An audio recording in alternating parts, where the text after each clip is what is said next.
Hello, everyone, and welcome back to another episode, our 12th episode of Living with Hep B. My name is Richard So, the Executive Director of SF Hep B Free, and today I'm very, very excited. I have a new friend, Kathy, with me. And actually, I'll let Kathy tell you how we met and a little bit about herself. Kathy? Sure. Hi, my name is Kathy. I live in the Bay Area of California, and I currently work in health and safety at a cloud-based software company, engaging employees to take care of themselves, each other, and their communities. I came into contact with SF Hep B when Richard was tabling at our company event with our equality group for Asians and allies. And as Richard was talking to me about how Hep B can really affect your life later on if you're not conscious of it or don't see your doctor regularly. I couldn't help but think about my father's situation before he passed away. Yeah. It was kind of crazy for those of you who listen to these episodes. I always do the spiel about, then the average patient is someone who probably contracted this disease from their mom early, and their mom didn't have any symptoms or didn't know about the disease. Not everybody suffers from the liver cancer that it often causes, and they go on to live full, normal, regular lives until they're later in their 50s or 60s and they suddenly have some liver or stomach issues and discover that they have late stage liver cancer, often caused by the Hep B. And as Kathy said, I was given this little spiel to give people an idea of what that average patient looks like. And she's like, wow, you're like talking about what exactly happened to my dad. So it was very, very cool to be out in the community and hear someone be able to relate to that story. And then Kathy was so amazing, saying, "Well, like, can I get a little bit involved? This is close to my heart." And so she's interested in doing some volunteering with us. And then I talked about this possibility, and she's like, "Absolutely." So excited. Thank you for being here with us. So if you could you tell us a little bit about how hepatitis B ended up affecting you in regards to your father? Yeah, so I had found out that my dad had Hep B when he was in stage 3 or 4 of liver cancer already and was dealing with kidney failure. And I believe it was mentioned to me a bit when I was younger that he had a dormant Hep B status, but it wasn't a concern at a time at the time as my parents sorry, it wasn't a concern at the time because we had thought it was contracted for the vaccine that they had gotten coming to America and that it wouldn't really affect us. But learning from you and SF Hep B Free, I learned that is definitely not the case. And you should be actively, being conscious of it, managing it if it's active, and just keeping up to date with your doctor if it's dormant. Yeah, I mean, that type of case happens all the time. People often have no idea how it's contracted, or physicians don't even tell people how it is contracted, which dually hurts because one, misinformation occurs or stigma around, like sometimes physicians will be like, oh, it's caused from blood and sex transmission, and people automatically go to the, well, I don't have any blood to blood contact, so it must be related to sex, and people saying, oh, it was some sort of behavior before, or they'll say it is from maybe some vaccines early in China or in our home country. The most common is mother to child transmission at birth, but it is possible. We know that some infant birth dose vaccines way back historically, if the tools used aren't sterile, it's possible to transmit. And even in adulthood, though rarer to transmit chronic Hep B, any type of blood to blood contact through like potentially helpful things like vaccines could have been the source. So it's another case of, I think you're not exactly sure how it was transmitted, and no doctor tried to get to the bottom of that. And so we see that a lot as well. And so how did I mean, you talked about it being late stage liver cancer. So how did your family kind of try to work through that? Yeah, it was a little bit difficult because the later stages of cancer are a bit harder to deal with. And from that, his immunity was shot really low. I think it dealing with it was just making sure he was going to the doctors and taking him to the emergency room when needed. He went through a lot of treatments, and just being there to support him physically and mentally was extremely important to all of us. Yeah. And may I ask how old he was at this point? Oh, he was in his early 60s, though. Okay. I can't remember off the top of my head. Yeah, no problem.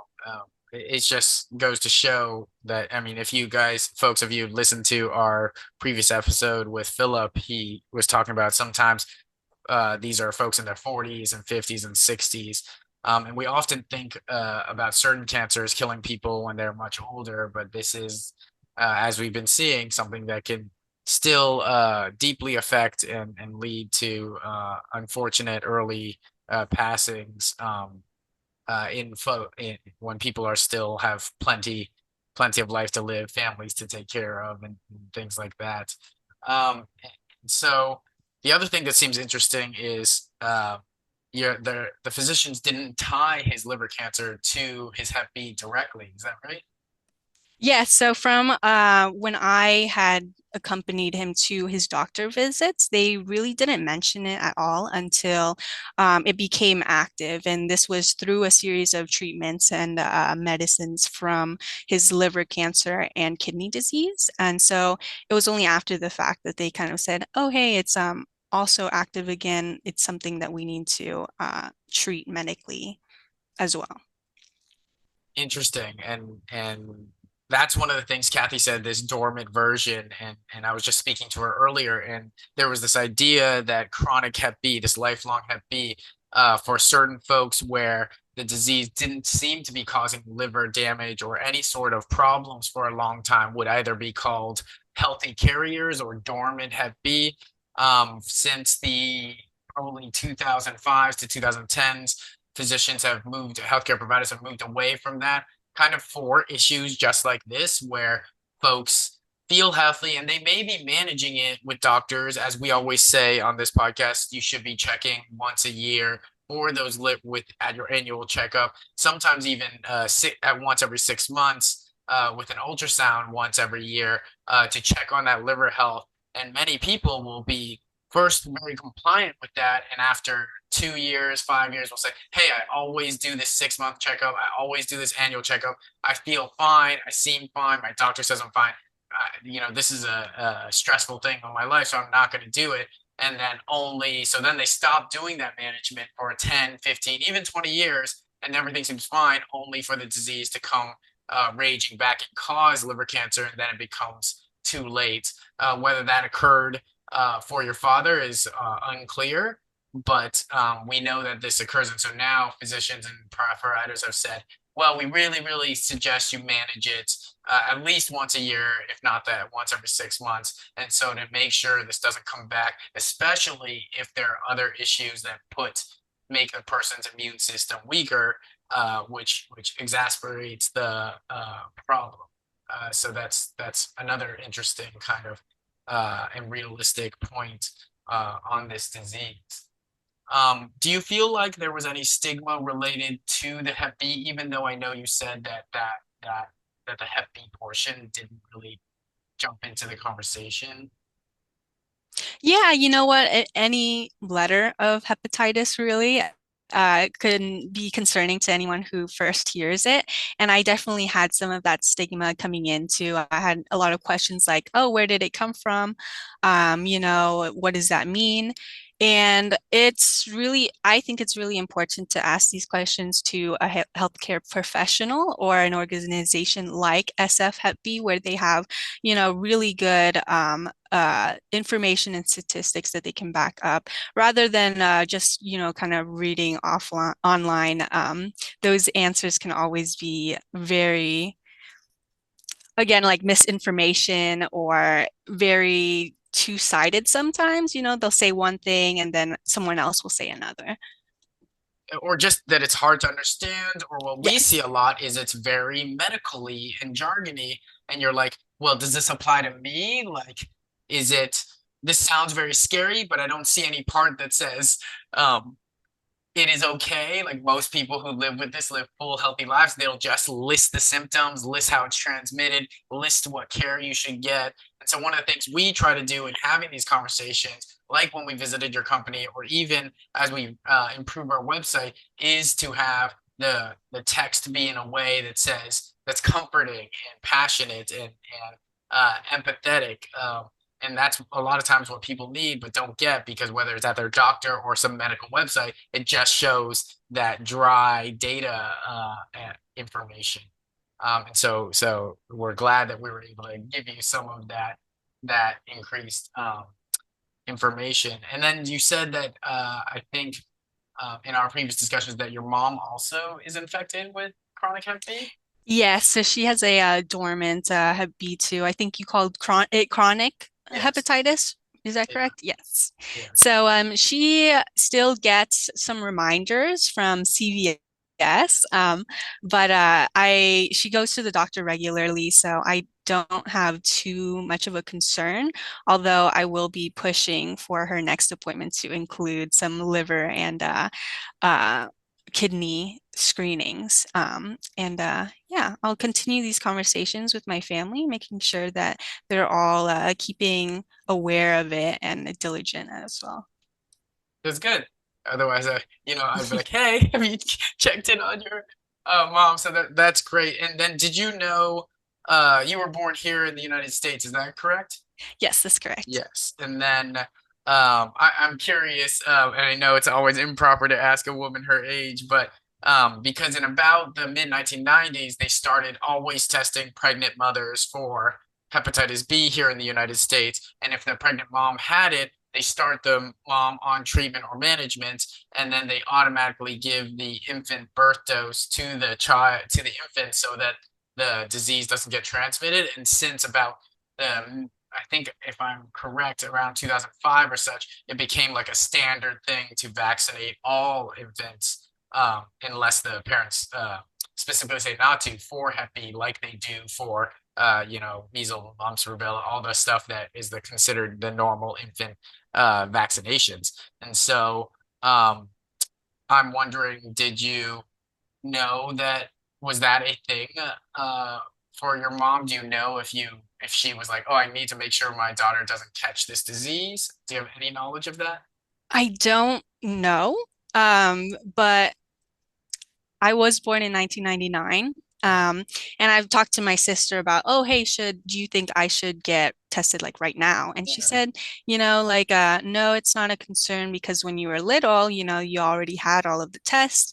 And, from that, I do want to do a little more digging to see, specifically what tests were done. And that's all I really know. And I'm not sure if my mom would even remember, to be honest. Yeah, and that's really common all the time. People don't remember if they've been tested, whether they be someone like your age or someone like your mom who goes, "Did I get tested back in China for this? Did I get tested for this when I first came to the United States?" What's nice is that the test is covered under insurance. Almost every private commercial insurance, as well as Medicare and Medicaid. So that barrier, you can. What I always say is just at your next, whenever you're going to go next, be like, hey, by the way, can I get a Hep B test? I just want to check. Or they'll say, oh, yeah, we have record of testing you for this. You're fine. The only little caveat is sometimes they'll say, oh, we know you got vaccinated for this already, but it's important always to do a test before the vaccine because, as you know, vaccines aren't curative. If you already have a disease and you get vaccinated for it, it doesn't do anything for you. It only prevents the disease from you being infected from the disease. And so there's those small cases where someone might be already infected at birth from their mom or from some other method, and when they're really, really young, and then they get the vaccine when they start grade school. And so now they think they're protected, but really that's a false sense because they already have the disease. And so we always tell people, hey, especially if you were born outside the country before the 90s or in the early 90s, you still get tested even if you've been vaccinated. And that's the same with me. My parents are both from Hong Kong. I was born in 87, so I was like, I definitely need to get tested because that would keep me in the risk group.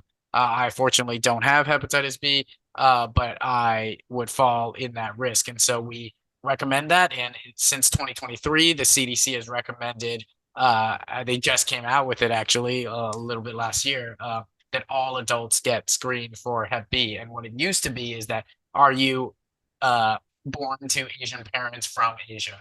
Are you Asian American? Are you an immigrant from these? Did you have these certain behaviors around um, multiple sex partners or traveling to these at-risk countries or using any uh, blood related drug abuse type things that would make you higher risk. And of course, that was much harder for physicians to remember and also had some stigmatizing connotations. And so the CDC pretty much was like, well, why aren't we just testing everybody and we can make it easy for doctors, reduce the stigma, and do that. And so we really hope that will be adopted um, around health systems, but hasn't yet. So that's a cool development in this past year. I love that. And I think, you know what, it brings a point to my attention, like older generation, or at least in my experience, the older generations tend to not really want to go to their doctor appointments. So it's up to, you know, the younger generations to kind of push them to get those regular doctor checkups. Yeah. Yeah, great point. Especially if they don't feel sick, right? I think there's a combination of in Asian culture of one, like you don't necessarily go unless you feel sick, but also there's this, I don't want to bring like sickness to the family, or there's like a kind of like a bad luck kind of superstition. I know this is in my family where even if someone dies from a regular disease, especially if it's something that's transmissible at all, people are kind of hush hush about it. And people say, oh, he just passed away. Or if it was, liver or some sort of cancer, everybody relates to cancer. So they say, he passed away from this sort of cancer, but if it's they won't say it's caused by Hep B, and that just hurts the process of fighting stigma because people don't know. Um, I guess in your experience, the next question I want to ask is, what would you tell uh anybody listening to this? I guess first the another person like you who had a close family member who has this, and also anybody who they themselves have this disease. Yeah, so I would say if you have family, you know, keep those conversations up. Don't let it just bring it up and then never talk about it again. It should be something that people check up regularly. And then if you have a friend who has hepatitis B, you know, like treat them like a normal person and don't look down on them for any reason. It's, you know, just everybody gets, you know, sick at some point, or it's not something that's really it might have not even really been their fault. I mean, it's no one's fault for contracting a disease, right? So I think part of that is uh, the in the Asian culture when they're a bit hush hush about it, um, it doesn't open those doors to kind of have free conversations around things that might be a little more private. And I see where some other people might not want to say that they have hepatitis B, but I think kind of relating to someone else who is going through something that you're going through as well kind of makes it a little more easier and more comfortable, and to know that there's a community with you. And so that's also why I love SF Hep B, because if you hadn't approached me with all this information, I would not have known at all and still had the same stigmas as that I had. Yeah, I think that's exactly right. And then the other thing that makes me interested in is once your father was going through this hard time, I'm curious, did anybody in your family or extended family or friends say anything like I had a relative with this too? Was there any kind of community around that? So unfortunately, I think my family is also a bit on the hush hush side of when it comes to illnesses. And also at the time, my mom was going between my grandmother and father, who were both bedridden. So it was it, talking about the illness wasn't really comfortable for them. Right. But again, it is extremely important, especially because now that I know he has it, I would talk to my cousins about it, making sure that they are also tested and that they don't have it. And if they do get tested and they let me know that they have hepatitis B, then that's definitely something that the whole entire family should know. Yeah. Yeah.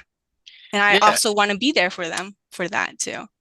Yeah, and that's a great point too, and I'm glad because it's sometimes, as you've kind of indicated, on our generation or the younger folks, not necessarily the children or high schoolers, but to bring this out into the open because we've kind of grew up in this kind of more American, like let's care about our public health, let's stop stigma, let's get like if we have a way to prevent it, like then why wouldn't we do that? And so sometimes it ends up falling on us to go to our elders and be like, "Hey, you should be tested for this. It's not going to cost us more. You can save lives, and this is preventable.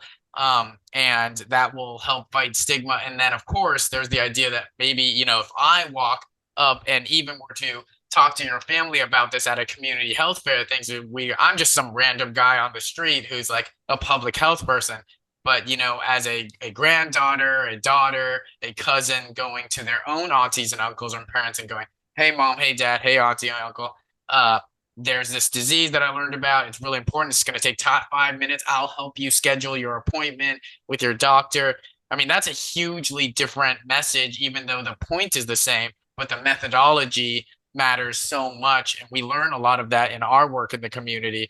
And so I want to thank you for like taking that time and effort to do that, and every single one of those small conversations can be life-saving. So Definitely. Yes.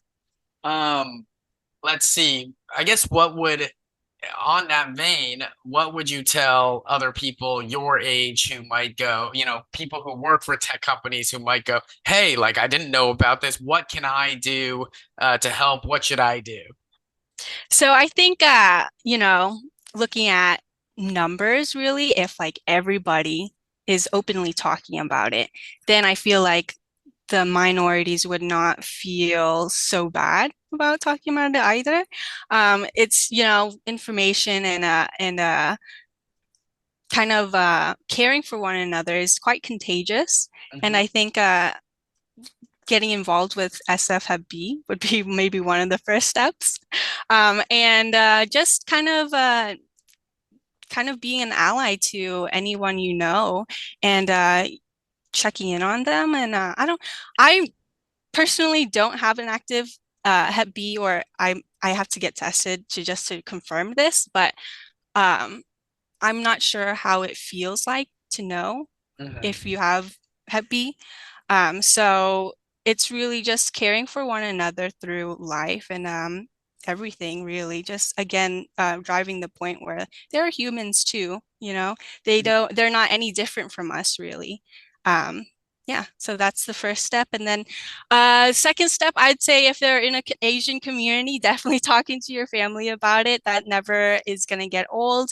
Yep. Um, and not only Hep B, but any common themed or recent diseases like COVID, I would always talk to them about that kind of things to make sure that they're always looking out for their health and safety. Yeah, that makes total sense. For those listening, of course, hepatitis B, we haven't discussed it yet on this episode, is transmitted through birth, blood, and sex. The vast majority of it in the Asian culture is from mother to child transmission during that birthing process. It's something like more than 80% is transmitted that way. And so that primary group that is likely to have that is immigrants age 30 to about 65, 70. For me, that's people like my parents and my aunts and uncles who definitely came to the United States to like try to make a better life, for a career or for new opportunities, and then often aren't going to feel sick until this is much later. And that's why we call it a silent killer. It is a large part of the community. The statistics say 1 in 12 adult Asian immigrants here in the United States has this, as opposed to 1 in 1,000 white Americans. So a huge difference there. And if you can imagine, like for those of us who go to dim sum or hang out in Chinatown or Chinese areas, if you look at the street and you see like four restaurants and just the people spending time grocery shopping, you might see 30 people. And so you can imagine that's about 2 or 3 people, if they're immigrants, going about their daily lives, who might have this disease, slowly hurting them, making them 100 times more likely to get liver cancer. Who, with simple screening that's covered by insurance, even if they have Medi-Cal or Medicaid or Medicare, if they're older, would cover this and potentially save their lives. And so it's up to, as Kathy has said, it's up to us, it's up to everyone who learns about this to just like imagine if I reached out to just my family, 5 folks, my mom, dad, an aunt, and 2 uncles, and then they reached out to one person, or, you know, for every person I talked to at Kathy's company, maybe 20 people, if they just reached out to their mom and dad, we could make a huge difference in this without waiting for a law to be passed to require the screening, which unfortunately doesn't happen because the Asian population is so small. 6% of the US population is Asian. And so we don't see some national rules on this. And that's why if you go to your annual physical, people say, oh, well, I go to my annual physical every year, so I should be tested for this, right? Unfortunately, it's not included in that. It's something you have to ask for. So there are these other nuances. I would really highly suggest anyone who's interested in learning more visit us at sfhepbfree.org. You can also find us on Facebook if you just look up SF Hep B free. In terms of a support system, Kathy was just talking about, and we were talking about, well, is there any place to go if you have the disease? There's a really, really cool site. It's called hepbcommunity.org. And that is a global forum where people can post, and there's people talking to each other about what they do in their own relationships or with family members. Now, I will say it is moderated, but sometimes people post misinformation, and the moderators do the best they can to tamp down on that. But it's a great place to find a community and ask certain questions if you need. If you're here in the Bay Area and you want help for hepatitis B care or where to get screening, please contact us. You can do so also by phone at 415-336-2629. And all of that information will be also posted at the end of this episode. So Kathy, thank you so much for chatting with us. Is there anything else you think you want to ask or say? Yeah, I was just wondering, can we expect any upcoming events from SF Hep B anytime soon? Yeah, actually, it's exciting. We are constantly doing community events here in July. It's the 18th of as the recording of this. On July 28th is World Hepatitis Day. So many of the hepatitis organizations will be doing stuff. We do a free happy hour at the Gambit Lounge in Hayes Valley here in San Francisco. If you go to our website, you can register for it. You do need to reserve a spot since space is limited, but it's free food and drink. And the coolest thing is we go do that from 5 to 7:30, and then we walk to City Hall, San Francisco City Hall, which is just 10-minute walks away. And then the City Hall gets lit up in red, yellow, and green in honor of World Hepatitis Day. And we take this Wow. really cool photo. And so if you're available and free, come by. And then on that following Saturday, July 27th, a day before World Hepatitis Day, we have a fun run.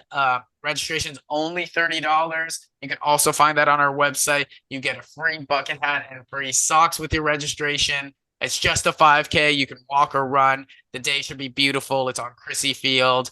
And that information is on our website. And in terms of if you want to come and either get screened or volunteer with us, we have a couple things coming up. Again, this is all on our website and Facebook. On August 3rd, we have a Samoan Flag Day event that starts at 10 a.m. and that's in the Presidio. And then August 10th and 11th is this amazing festival, Filipino festival called Pistahan at Yerba Buena Gardens. And it's an all-day thing with cultural food, shows, speakers, singers, dancers, and a parade too. We will be there with some of our allies providing Hep B screening and education. And if you want to keep knowing more and what we do, you can keep up to date on our Facebook or our website for more information on how to get more involved or to attend more of our events. Great question. Awesome. And I've already donated to the marathon running. Yeah, the So Richard's Heroes, donate to that group. yeah, if you want to join a team, it's fun. I'm trying to beat some other friends who have a team as well. Come out and have a good time. If you are a student, we have a student discount. You just need to email us or Facebook message us.